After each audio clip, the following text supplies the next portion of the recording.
Bismillahirrahmanirrahim. Welcome to the mailbox. It's time to check the mail. What we got up now, let's get right into it. Okay, the pillars of Islam. What are the pillars of Islam and what do they mean? Well, that's a good question. Usually we mention them like this. There are 5 main pillars of Islam.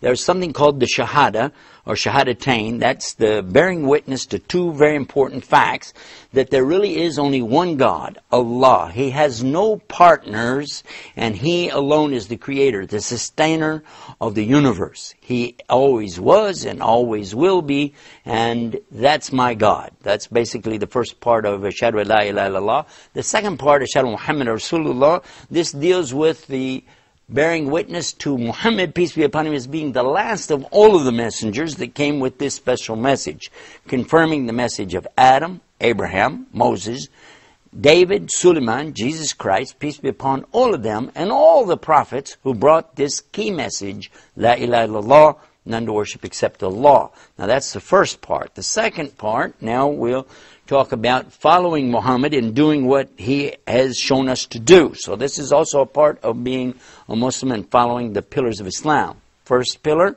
bearing witness to the Shahadatain.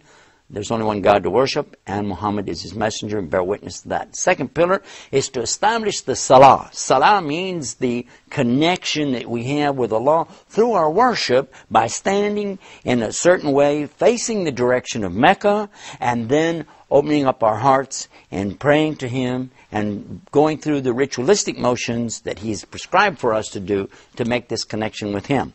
The third pillar is usually referred to as zakah, and this is the charity that the wealthy give every year. Once a year they give a small percentage of their wealth that they hold for over a year's time directly to the poor. We don't actually have something where you're, like donating 10% of your income or anything like that to a church or temple, but rather this is something that goes directly to the poor, and you can do it by way of your local masjid or whatever, but for sure every penny of it has to go directly to the poor.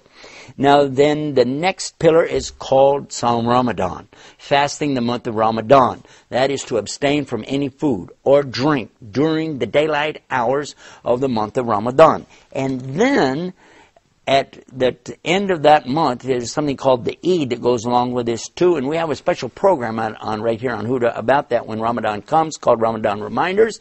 And then finally, what about Hajj? Hajj is the pilgrimage to the Bayt Allah, the house of Allah, once in a lifetime. If a person has a way to do it, Allah makes a way for him, and that is the 5 pillars of Islam. You'll see that here on Huda TV a lot. We'll be talking about these pillars, and on the next version of Mailbox, we're going to get into some more of the great mail right here on Huda TV. So stay right there and watch for more of the Mailbox.